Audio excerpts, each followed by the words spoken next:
দিকে দিকে strong room ঘিরে বিতর্ক। প্রার্থীদের না জানিয়ে সিসিটিভি পাল্টানো থেকে স্ট্রং রুমের কাছে দমকল কর্মীদের রহস্যজনক উপস্থিতির অভিযোগ। এই ঘটনায় একের পর এক অভিযোগ উঠতে শুরু করলো। চারদিকে যখন রেমাল ঘূর্ণিঝড় নিয়ে মানুষ আলোচনায় ব্যস্ত, ঠিক তখনই বিষ্ণুপুর কেজি ইঞ্জিনিয়ারিং কলেজের তৈরি সিসিটিভি ক্যামেরা বদলাতে চলে আসেন সিসিটিভি টেকনিশিয়ানরা। খবর পেয়ে ছুটে আসেন বিষ্ণুপুরের বিজেপি প্রার্থী সৌমিত্র খা। তিনি রাজ্য পুলিশের আধিকারিকদের উদ্দেশ্যে চোর চোর বলে চিৎকার করতে থাকেন। তিনি একই সঙ্গে লাইভ ভিডিও সম্প্রচার শুরু করে দেন। ওই ভিডিও ভাইরাল হয়ে যায়। সেখানে দেখা যাচ্ছে যেখানে ইভিএম গুলো রাখা রয়েছে তার কাছাকাছি পৌঁছে গিয়েছেন রাজ্য পুলিশের এক গুরুত্বপূর্ণ আধিকারিক। এ বিষয়ে তীব্র আপত্তি জানান সৌমিত্র বাবু। তিনি দাবি করেন স্ট্রং রুমের দরজার কাছে যাওয়ার এখতিয়ার নেই রাজ্য পুলিশের, নিয়ম বহির্ভূতভাবে তিনি সেখানে গিয়েছেন। একই সময় দেখা যায় অনেকগুলি সিসিটিভি ক্যামেরা নিয়ে হাজির হয়েছেন এক টেকনিশিয়ান। তাকে দেখে চিৎকার করতে থাকেন সৌমিত্র বাবু। বিজেপি প্রার্থীর অভিযোগ, সিসিটিভি ক্যামেরা বদল করে ইভিএমে কারচুপি করার ষড়যন্ত্র চলছিল।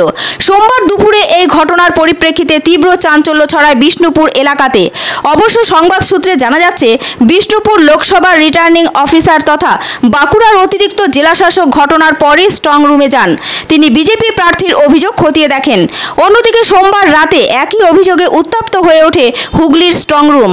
রাত 9টা নাগাদ হঠাৎ করে স্ট্রং রুমে হাজির হন বিজেপি প্রার্থী লকেট চ্যাটার্জি।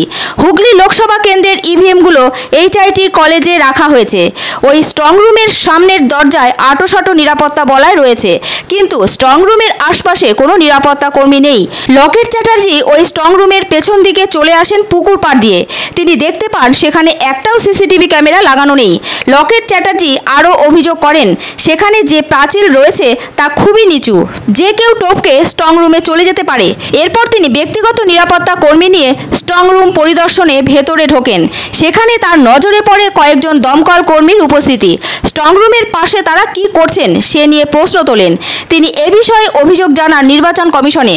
নির্বাচনের পর থেকেই দেখা যাচ্ছে স্ট্রং রুমের নিরাপত্তা নিয়ে একের পর এক বিতর্ক শুরু করেছে। যেখানে সাধারণ মানুষের গণতান্ত্রিক অধিকার সুরক্ষিত থাকার কথা, সেখানে নিরাপত্তা নিয়ে প্রশ্ন ওঠায় ব্যাপক বিতর্কের সৃষ্টি হয়েছে। উল্লেখ্য, 2021 সালে বিধানসভা নির্বাচনের গণনার দিন ব্যাপক কারচুপির অভিযোগ উঠেছিল।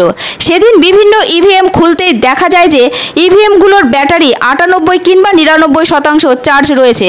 এ নিয়ে বিস্তর জলঘোলা হয়। মুখ্যমন্ত্রী মমতা ব্যানার্জি থেকে বিরোধী দলনেতা শুভেন্দু অধিকারী একাধিকবার ভোট গণনায় কারচুপি হয়েছিল বলে দাবি করেছেন। তারপরও নির্বাচন কমিশন ইভিএম সুরক্ষায় যত্নশীল হয়নি বলে অভিযোগ উঠেছে। এভাবে যদি চলতে থাকে তাহলে আগামী দিনে ভারতের গণতান্ত্রিক প্রক্রিয়া নিয়ে বড়সড় প্রশ্নচিহ্ন উঠবে। তাই নির্বাচন কমিশনের উচিত প্রার্থীদের অভিযোগ খতিয়ে দেখে নিরাপত্তা বলয়কে আরও সুনিশ্চিত করা। উল্টে দেখা যাচ্ছে লকেট চ্যাটার্জি যখন স্ট্রং রুমের নিরাপত্তা নিয়ে প্রশ্ন তুলছেন, তখন তৃণমূল কর্মীরা এসে লকেট চ্যাটার্জিকে গো ব্যাক স্লোগান দিচ্ছে। সিসিটিভি চেঞ্জ করার জন্য এসেছিল, সারা চোর না ডুপ্লিকেট, সারা এই দেখুন ইলেকশন কমিশনার, দেখুন দেখুন এই দেখুন আমাকে ধরা পড়েছে, সারা এই দেখুন অ্যাডিশনাল এসপি করতে আসছে, সিসিটিভি চেঞ্জ করে এইসব করতে আসছে, সিসিটিভির মাল নিয়ে আসছে, সিসিটিভির মাল নিয়ে আসছে। তুমি অথরিটি আছে তোমার, যার পাঁচ সাইড ঢুকবে। এই অ্যাডিশনাল এসপি সিসিটিভি চেঞ্জ করে চোর করতে আসছে। চোর সালা চোর চোর সালা চোর সালা চোর। এই দেখুন গাড়ি দাঁড়িয়ে আছে, গাড়িতে ইভিএম চেঞ্জ করতো। পশ্চিমবঙ্গবাসী বলছে গাড়িতে ইভিএম চেঞ্জ করতো। বাইরে প্যারামিটারে বেঙ্গলের পুলিশ থাকার কথা, ভেতরে সেন্ট্রালে।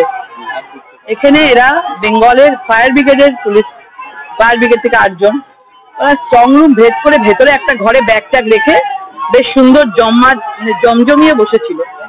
আমরা দেখেছি, সেখান থেকে বলেছি তাদেরকে বার করে তাহলে যেখানে বেঙ্গলের যারা রয়েছে পুলিশ তাদের সামনে রাখতে হবে। এটা only for not for only BJP, প্রত্যেকের জন্য দরকার আছে। অল পার্টির দেখা উচিত কিভাবে প্রোটোকল মেনটেন করতে হচ্ছে।